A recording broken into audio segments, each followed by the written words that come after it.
Captain's log, day 6. We weren't ready to go into the desert. We weren't ready to go back into civilization. So, just found a different camp spot to camp on. So, we are taking our potty break, and then we're off. We'll be heading into New Mexico, stop at Las Cruces, hopefully get some green chile, get some bean burritos, and then we'll head into Texas. So we'll see. I might want to check out some of the national monuments down here, and then go into Marfa. But it kind of just depends on how we're feeling. This is not as big of a drive, but it's still a drive. And yeah, I just want to keep this kind of energy going. So however we can keep that going, we pretty much don't have much to drive to get to Austin. So we're kind of just moseying along until Thursday, till we land in Austin. But definitely want to hit up Marfa and spend some good time in Marfa. See James and not the set, but see Giant and Big Bend. Go to Big Bend as well. So here's our little wild corgi in the wild.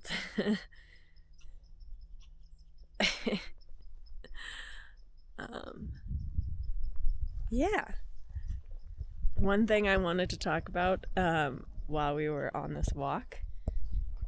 So I've been feeling kind of meh. Just kind of processing shit, kind of having that spaciousness finally. You're in the middle of the desert, no one to talk to, which is amazing. Really need some space right now. But just feeling really sad and processing all of the shit that happened in the last 9 months.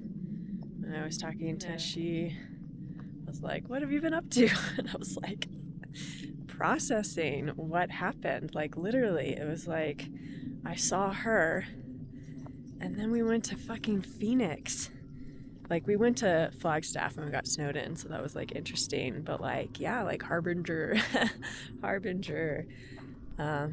Phoenix was bad. Chandler was really hard. Just that canvassing was just really tough. No one. Yeah, I don't know. It's just a lot of sadness and anger, and the suburbs are not great. And yeah, every time I'm in Arizona, I feel like it's a settler state. I feel safer here on Indian reservation. Come on, let's go this way. Over here. Because it really feels like a white settler. You can feel the divide between Indigenous and white ranchers, cattle, farmers, white people, the suburbs, the encroaching suburbs, the way that they are constructing and just growing and growing and growing. Phoenix, it's gonna when J.D. Vance talks about we should look at selling national lands, and of course they tried to do that in the bill. The Phoenix, some of these suburbs are right on the edge of Indian reservation and on national land. And guess what's on national land? Guess what's on the Indian reservation? Really good minerals, really good stuff to keep extracting and make sure that they make all of their profits. Which is what the history of land theft and even in Arizona, but everywhere in the United States, is all about wealth and mineral extraction and extracting. So yeah, I haven't really wanted to spend a lot of time in Arizona. But I was happy to do it this time because of the Northeast Arizona Native Dems. And so when I volunteered with them, it was really nice. It felt a lot more like home. It felt like parts of New Mexico that I don't have anymore. Parts of my family that I don't have anymore, like the really community, heart forward way that people live. I feel that. And there was just a lot of joy in getting to camp next to other Indigenous families, and so many little girls and little kids just wandering around doing their nature. And of course Bear is just like, he loves everybody. And so we talked to one kid and I was like, oh, he's just like always trying to go to everyone's campsite looking for food. And he's like, we have extra food. And I was like, don't tell him we have extra food. But he was just the cutest kid. He had like his little braid and little long hair, and he was like looking up after his dad, and it broke my heart in a really good way.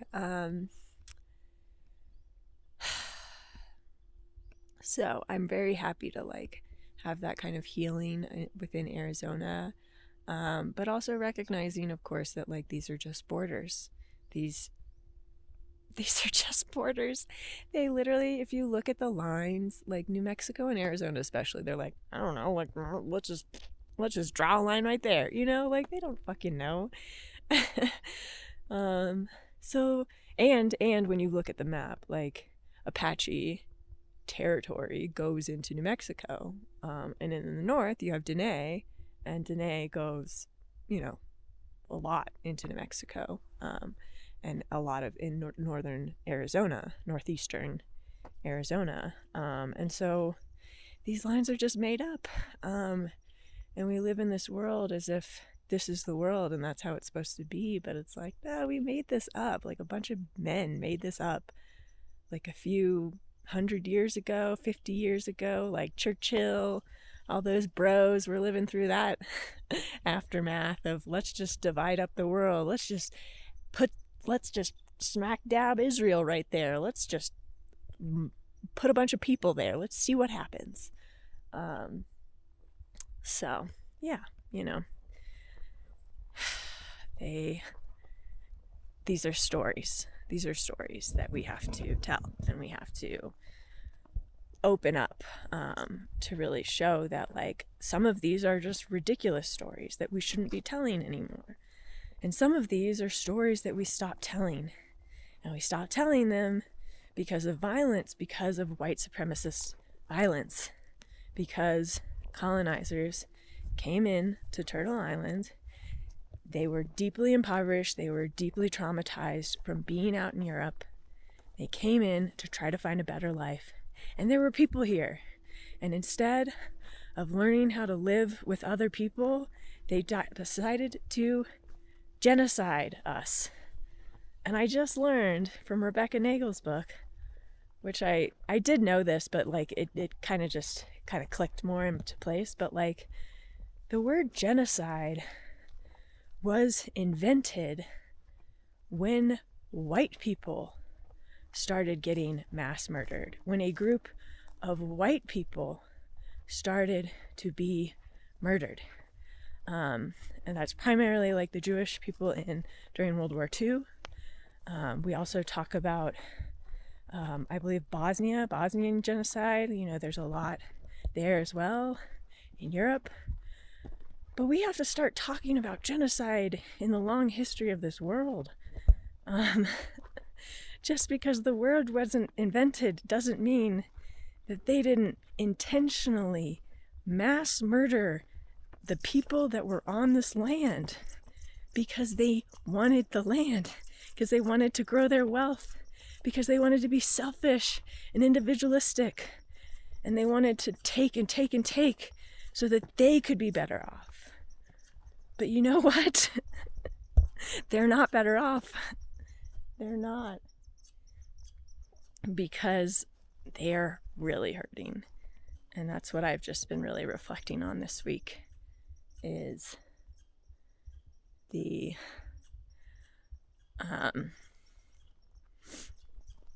hurt that we all have, that we don't acknowledge. And if we just acknowledged it and we started working on it, I just think that this world would be different. Like, we're all hurt, and let's tend to each of our hurts, but let's also acknowledge that we're hurting other people.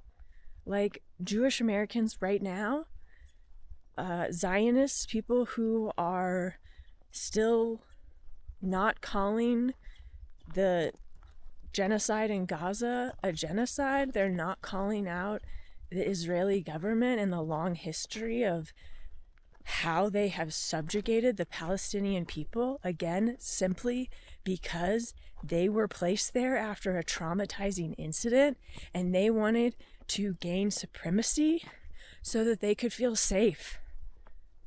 It's so simple. Jewish people were traumatized during World War II, like all of us, but in a very specific way. And they have been, for centuries, Jewish people have been the scapegoat in many ways.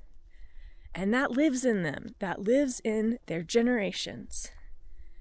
And right now, the people who aren't able to really work through that are supporting another genocide from their fear, because they are feeling their fear of how they have been destroyed and decimated as a population. And they're worried that that's going to happen again. But that's not what's happening. What's happening is that a people wants to live. And so do you. So why don't we all live? Why don't we all undo our hurt and we work through that? And then we learn to love each other a little bit better.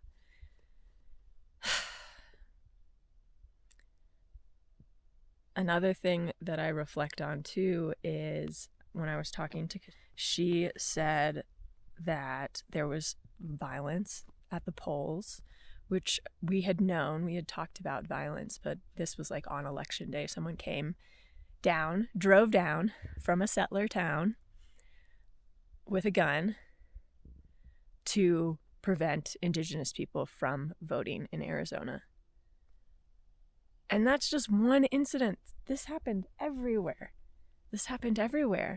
So when we're like, oh no, the election, why did Indigenous people not vote the right way? These stupid Latinos, they're voting against their interests.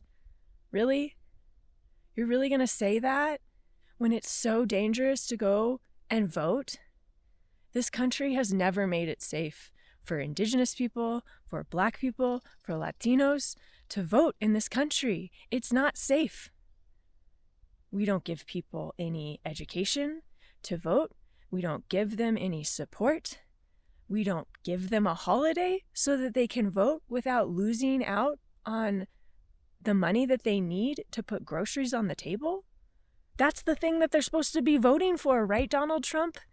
Don't watch out for California prices. You don't want your groceries to be like California. You don't want your gas prices. Well, look where we are now, buddy. Because we chose individualism. This election and so many other elections, people chose individualism because they were scared. Because our economic systems are precarious by design. They are precarious so that we choose individualism, so that we never choose community. Because if we choose community, then colonialism ends. If we choose community, then the empire of the United States ends. And we get to build something better.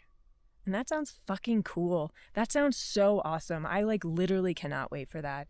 I really can't. There is so much that we could be doing right now. And I know that there's a lot of people who are waiting in the wings, ready to do that.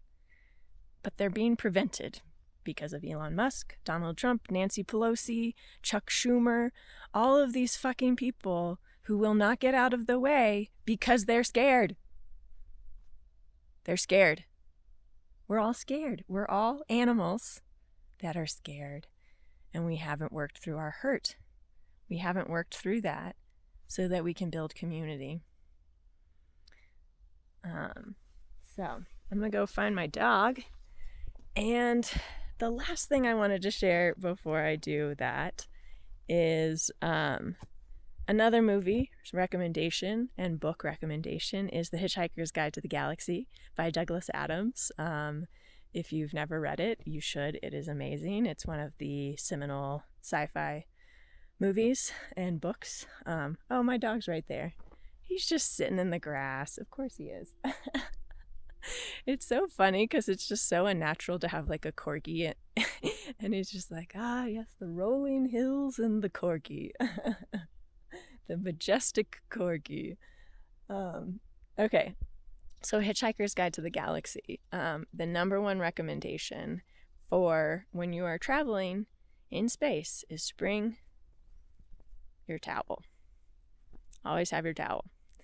And I always loved that because it was just like, it's such a simple thing. Like what I love about Hitchhiker's Guide and like other sci-fi people like Kurt Vonnegut, Ursula K. Le Guin, they bring a lot of fun into sci-fi, and sci-fi is really about excavating our world. It's about understanding us. It's about understanding people. And we can do that in an easier way with science fiction because, well, let's explore the galaxy. Let's explore space. Let's explore a world that's not ours so that we can feel a little bit safer about exploring ourselves. And so what I love about Hitchhikers is that it's fun. Let's have fun while we explore the galaxy, and let's have fun while we explore ourselves. Always bring a towel.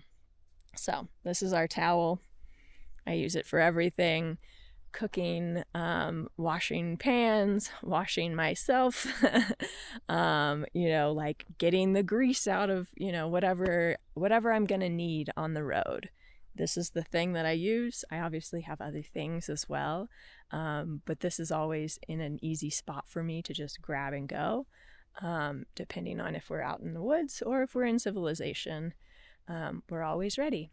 And so that's what I posit back to you through this meandering conversation in the woods, which is to say, bring your towel, and also bring your heart, bring your fun. The world is really heavy, but it's been heavy like this for a long time. These are the same threads that we've experienced in our history. And if we can move through this moment in a heart-first and joyful way, if we can build community, if we can reconnect, that's how we can get out of this. And it sounds simple and frivolous, but it is it. It is the thing. Connection and love and community and adventure. That is the answer.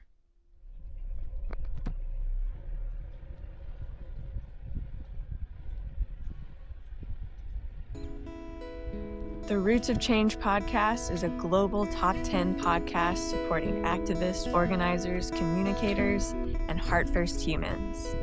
To learn more, visit our media ecosystem at rootschangemedia.com. As a reminder, we share all of our episodes on YouTube and PeerTube, the Fediverse alternative to big tech. And if you want to go deeper with your organizing or communications, be sure to upgrade to a seedling or flowering membership to get our private podcast with more strategic chats with our guests, exclusive videos, and a full resource library.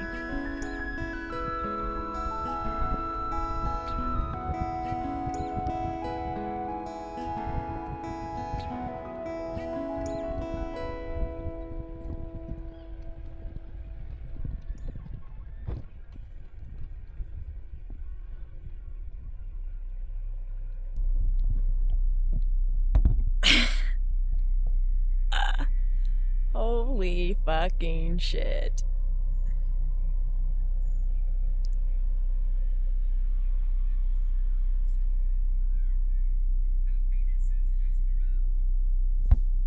Well, we were gonna leave, but then we found a trail that was a dirt road, and so we followed it. It was called the Peace Trail. And now we're out in the bush.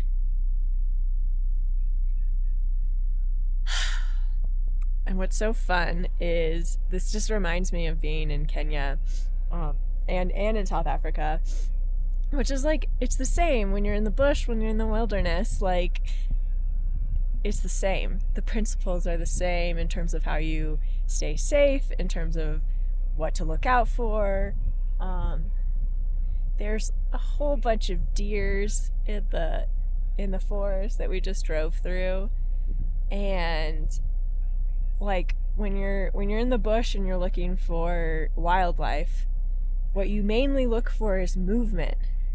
You're just like scanning the surroundings, and you're just looking for any slightest movement. And sometimes it's a bird, and sometimes it's a lion, and this time it's a whole family of deer. So it's just, yeah, I don't know. There's just something about that I'm really loving, of like rediscovering my indigeneity and just remembering that we all come from the bush, that we're all in the wilderness, and that this is the bush as well. So, that's all I had right now. I just was like, holy shit, this is so cool.